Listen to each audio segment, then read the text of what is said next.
Okay, so you're going to unplug this sensor here, unplug your injectors and the whole rail from this plug right here.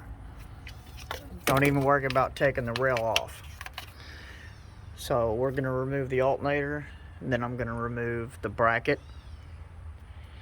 I'll show you how to do that in a second. And I'm going to remove both valve covers. The valve covers are 8mm bolts.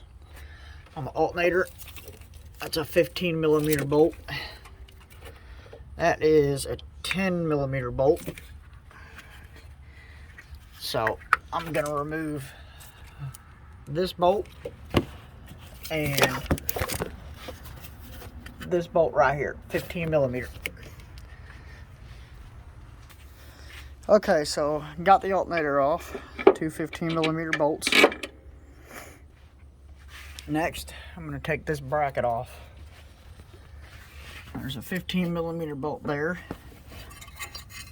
And then I'm going to take this off too, which I think, I want to say that's a 14mm. And then take these two bolts here off, and then this bracket should come off. Take that back. The tensioner bolt is also a 15mm.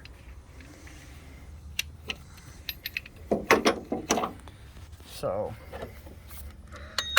I got this little snap-on tool help me.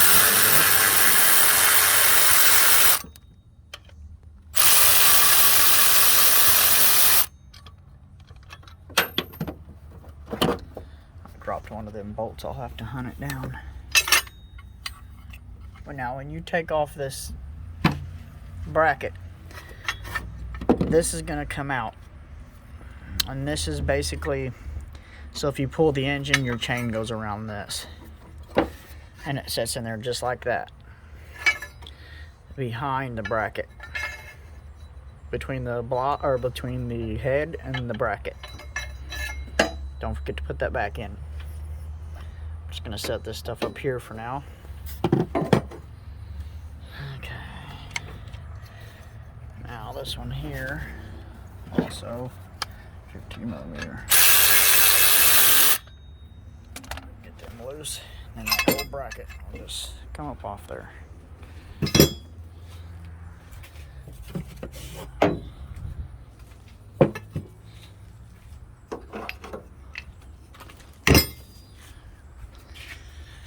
Now I can get to that valve cover pretty easy. 8mm bolts. There is 4 of them. I'm going to take this valve cover off and the front valve cover off, and then I will remove this clamp, pull the hose off of the bleeder valve, and then I will pull the upper intake with the fuel rail on it as an assembly. Okay, to get this last bolt on the bottom part of the valve cover, you have to remove this bolt, which this bolt holds the coil bracket. It's actually a 5.5mm, but I managed to get it with this E8 torque socket, and it actually fit on there fairly good. It's nice and snug. I couldn't find my 5.5mm, so this managed to work. Once you get this bolt out, then you can get to that 8mm bolt for the valve cover. I got this hose off, just like the others. Remove the clamp, put some pliers or something on there and twist it as you're pulling, and it'll come off. I got my bolts loose for the front valve cover, got my rear valve cover off.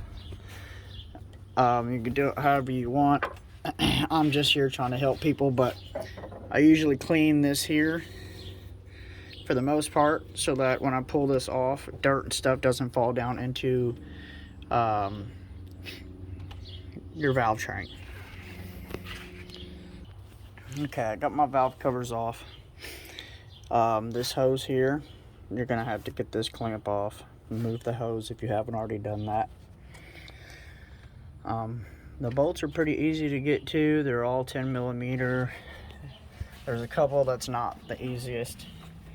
There's this one, which if you got a 1/4 inch swivel with an extension and a short 10mm socket, I believe you can get that on there, but I don't remember. I'm using a wrench for this one. And the same goes for, let's see if I can get it in there. This bolt right down here, if you can see it. Same way. Like I said, I'm using a wrench because I don't have no swivel with me right now. Anyway, get this intake off, and then once I do that, I'm gonna pull all these rocker arms. And when I do that, I'm gonna pull the rocker arms and the push rods. When I do that, I'm gonna put holes in a cardboard box, and I'm gonna put them exactly the way they came out, so that when I put those back in, they are exactly in the same spot that they was before they came out. That way there's no mishaps. And depending on what job you're doing, when you get this out, it never really hurts to replace the hydraulic lifters underneath this intake, because on these engines, including the 3.1s and the 3.8s GM, them hydraulic lifters are known for losing pressure and going out, and they'll start ticking, and a lot of people think that their motor's junk because it's got a bad rod, but I mean, in reality, it's just them lifters most of the time. And they're really not that extreme to replace. If you're mechanically inclined and you can do this, then you could definitely do the lifters. Okay, so I got all the bolts out. There is 4 long ones and 4 short ones. It's pretty obvious where they go, but the 4 short ones go on both sides. Right here. On there, one there. Same thing on the other side. This is not just going to come right off here. You're probably going to have to pry it up a little bit because there's a bead of silicone down here all the way along this valley on both sides. So you're going to have to pry on it, probably wiggle it back and forth to get it to actually break loose and come off. I forgot to mention these 2 clamps here, which I thought I already got them off, but I didn't. These 2 hoses. Get this wiring out of the way. And this one right here, and this one, and they run down to your thermostat housing. If you want, you can undo the bolt that holds this bracket on, or the nut, sorry, and then pull this pipe completely out. I'm just gonna undo the clamps and pull the hoses off, and then undo the nut right here. Okay, so I got the hoses off. I got that nut off right there. Right here, this nut. And then I was gonna pull it out in one section, but I couldn't, so it's not that hard. You just pop it out. It's got an O-ring. You'll want to clean that up and replace the O-ring.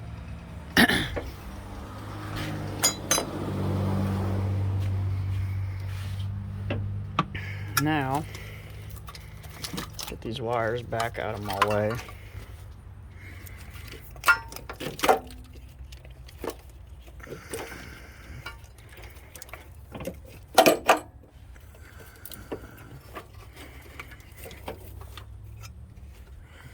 Move my fuel line. Now this should almost pull out of here. there, just like that. And what I did was I put the pry bar down there like that, and I pried up. There's a little spot like right in here where you can get on it and put pressure on it. It don't take a lot of pressure, but it's easier if you got a bar. And once you get it broke loose from each side, you can wiggle it and pull it up out of there.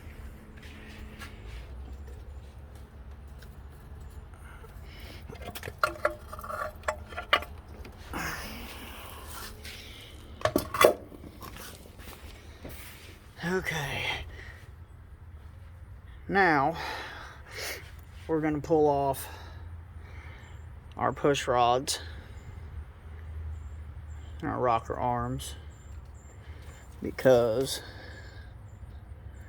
in order to get this intake gasket out, you got to pull your push rods because the gasket goes under some of them. And you can see where this one's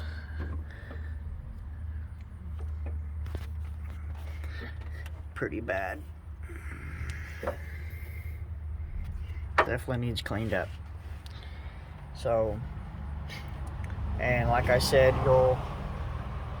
when you take these rockers and push rods out, put them in the same order on a box or something that they came out, so they can go back where they're supposed to go. And then once I get those off, I'll clean up the whole area on the engine and the intake, put new gaskets on. That stuff's pretty well self-explanatory. And your lifters, what I was talking about earlier, depending on how far a person wants to go, once you get these push rods off, it's a matter of just these two bolts here. Pull these bolts off, and this little I forget what you call that, but it sets over top of the lifters and it kind of keeps them straight somewhat. But you take this off, then you can get right to your lifters. You got one there, and they'll pull right out of there. And it doesn't hurt to replace them if you already have noise. Just kind of a something whether you'd want to do it or not. Okay, for the rockers, these are 8mm bolts, and they are pretty tight. So I've got them all loose. They're just ready to be pulled off. I'm going to get my box, and I'm going to mark it from left to right, front to back, and then I'll get them in there and let you see what it looks like when I'm done. Okay, so I got the rockers and the push rods off, and it don't have to be pretty, it just has to work. Front of the vehicle, left side of the vehicle, exactly the way they came out. And when I put it together, they're going to go back in the exact same way they came out. Now, get these gaskets off here. This one actually had a gasket for that center valley.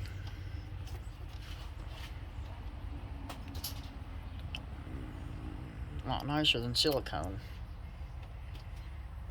Less messier too.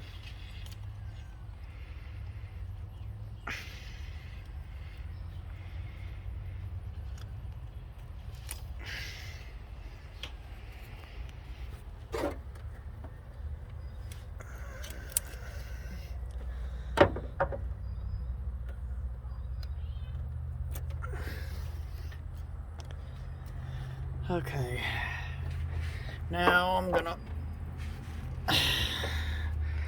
gonna cover all this here with the rags, and then I'm gonna clean these valleys, clean all around here, all around there, all around here. Make sure you can get these little pieces out of your holes.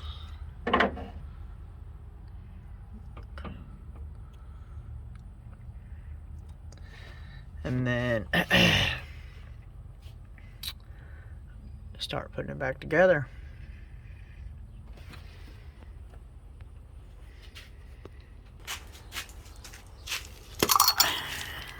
To clean this, all this has got to come off here.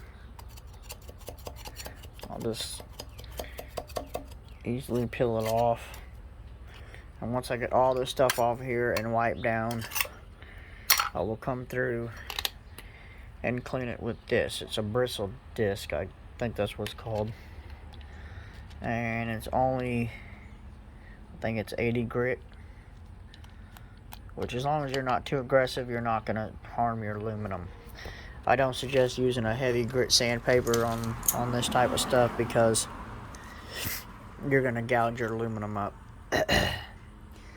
And then what I'll probably do after that is go through and I'll blow this whole thing off, clean it, and make it look pretty. And then I'll do the same thing for the valve covers. I'll clean them up, make them look better. Clean all this up with my bristle disc and get everything put back together. Okay, so got my manifold clean. What I usually do here, if there's some gouges in there, you know, they wear out and start to put little craters in there. What I usually like to do is put a really light coat of silicone on it. And I'm talking really light, just enough to kind of fill them in. This one ain't too bad. Anyway, I cleaned this up. I still gotta get this other side. I'm gonna blow all this out of here, clean these up. Got my valve covers clean.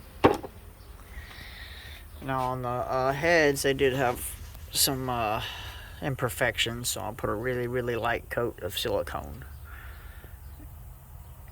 And I'll let that pretty much dry for the most part. I pulled all this stuff off and kind of wiped everything down. Then I'll put my gaskets on and start putting my push rods back in. Okay, so got my gasket set. I just bought it on eBay. Comes with everything. I'm going to take some silicone. You don't have to use the high temp. You can use the black. This is just what I have. And I'm going to put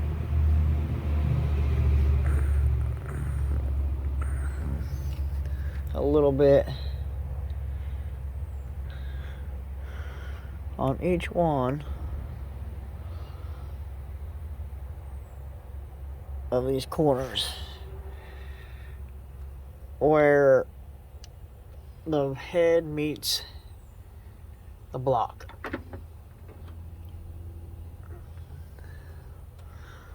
Then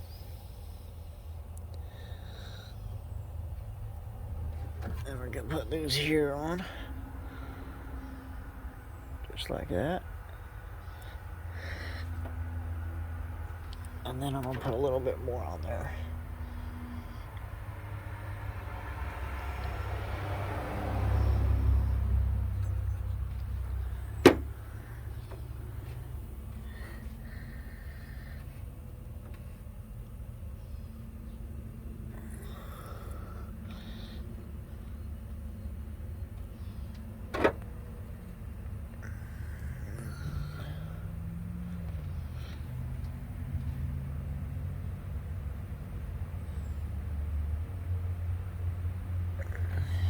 Okay.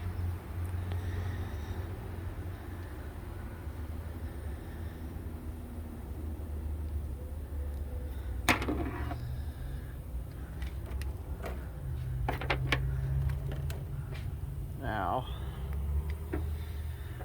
put my gaskets on there.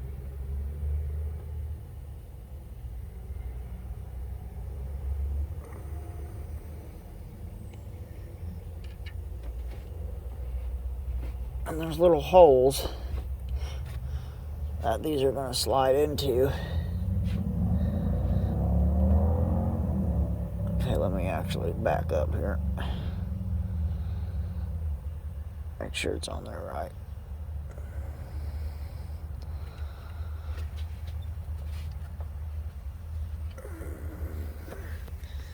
There's little holes in the head that this gasket is going to set down in, so that it doesn't set and move around. Oh shoot, that came off there.